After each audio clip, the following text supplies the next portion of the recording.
അയത്തുള്ള അലി ഖമേനിക്കെതിരായ ഏതൊരാക്രമണവും ജിഹാദ് ആഹ്വാനത്തിന് കാരണമാകുമെന്ന് ഇറാൻ പാർലമെന്റാണ് ഇത്തരത്തിലൊരു ഭീഷണി മുഴക്കിയത്. അത് ഇസ്ലാമിക ലോകവുമായുള്ള യുദ്ധപ്രഖ്യാപനവുമായി കണക്കാക്കുമെന്നാണ് മുന്നറിയിപ്പ്. ഇതിനിടെ പ്രതിഷേധക്കാർ 72 മണിക്കൂറിനുള്ളിൽ കീഴടങ്ങണമെന്ന് ഇറാന്റെ ദേശീയ പോലീസ് മേധാവി അന്ത്യശാസനം നൽകി. അജയ് സുധാ ബിജു ഉണ്ട്. അജയ് സുധാ ബിജു, ഈ അമേരിക്കയുടെ അടക്കമുള്ള ഭീഷണിയെ അതേ നാണയത്തിൽ മറുപടി പറയുകയാണ് ഇറാൻ. ആക്രമണ ഭീഷണി തൽക്കാലം ഒഴിഞ്ഞുവെങ്കിൽ പോലും പൊതുവെ ഒരു സംഘർഷസാധ്യത നിലനിൽക്കുകയാണല്ലേ ഇപ്പോഴും?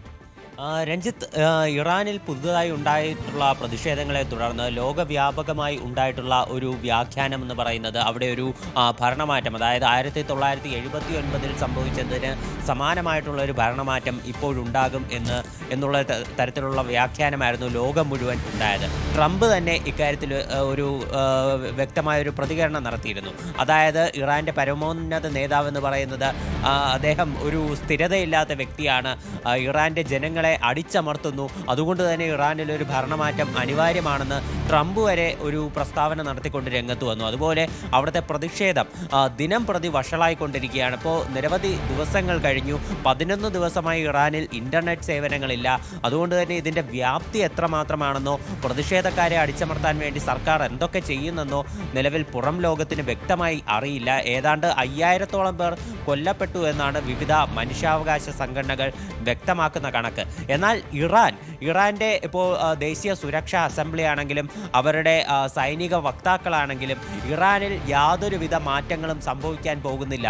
എല്ലാവിധ പ്രതിഷേധങ്ങളെയും അടിച്ചമർത്തും, അല്ലെങ്കിൽ ഭരണമാറ്റം ഉണ്ടാകില്ല, നേതാവിനെ പരമോന്നത നേതാവായിട്ടുള്ള ആയത്തുള്ള അലി ഖമേനിയെ ഞങ്ങൾ സംരക്ഷിക്കും എന്നുള്ളൊരു നിലപാടാണ് ഇവർ ആവർത്തിച്ചെടുത്തുകൊണ്ടിരിക്കുന്നത്. അത്തരം വ്യാഖ്യാനങ്ങൾക്ക് ഒരു അറുതി വരുത്താൻ തന്നെ ഉള്ള ഒരു കഠിന ശ്രമം അവർ നടത്തിക്കൊണ്ടിരിക്കുകയാണ്. അതിൻ്റെ ഏറ്റവും പുതിയ ഒരു ഉദാഹരണമാണ് നേരത്തെ രഞ്ജിത്ത് സൂചിപ്പിച്ചത്. അതായത് ലോകം മുഴുവൻ ഒരു ഭീഷണി ഉയർത്തിക്കൊണ്ട്, അതായത് ഒരു വർഗീയപരമായിട്ടുള്ള ഒരു പരാമർശം തന്നെയാണ് ഇറാൻ്റെ ദേശീയ അസംബ്ലിയുടെ ഭാഗത്തു നിന്നുണ്ടായത്. അതായത് അവിടെയുള്ള പരമോന്നത നേതാവ് അലി ഖമേനിക്ക് നേരെ ഉണ്ടാകുന്ന ഏതൊരു ആക്രമണവും ജിഹാദായിട്ട് അല്ലെങ്കിൽ വിശുദ്ധ യുദ്ധമായി കണക്കാക്കപ്പെടും. ഇത് ലോകം മുഴുവനുള്ള ഇസ്ലാമിക ലോകവുമായിട്ടുള്ള ഒരു യുദ്ധപ്രഖ്യാപനമായിട്ടായിരിക്കും ഞങ്ങൾ അത് കണക്കാക്കുക. ഇതിൻ്റെ പ്രത്യാഘാതങ്ങൾ അത് ഇറാനിൽ അല്ലെങ്കിൽ മധ്യേഷ്യയിൽ മാത്രം ഒതുങ്ങി നിൽക്കില്ല, ലോകം മുഴുവൻ വ്യാപിക്കും എന്നുള്ളൊരു ഭീഷണിയാണ് ഇറാൻ്റെ ദേശീയ അസംബ്ലി നൽകുന്നത്. ഇത് ദേശീയ അസംബ്ലി ഉദ്ധരിച്ചുകൊണ്ട് അവിടെയുള്ള സ്റ്റുഡൻസ് യൂണിയൻ്റെ ഒരു ന്യൂസ് ഏജൻസിയാണ് ഈ വാർത്ത പുറത്തുവിട്ടത്. ഒരു മനുഷ്യാവകാശ സംഘടനയാണ് ഇത് ഇൻ്റർപ്രറ്റ് ചെയ്ത് ഇപ്പോൾ നിലവിൽ അത് നമുക്ക് ഈ വിവരം പിന്നീട് അത് ലീക്കായിട്ടുള്ളത്.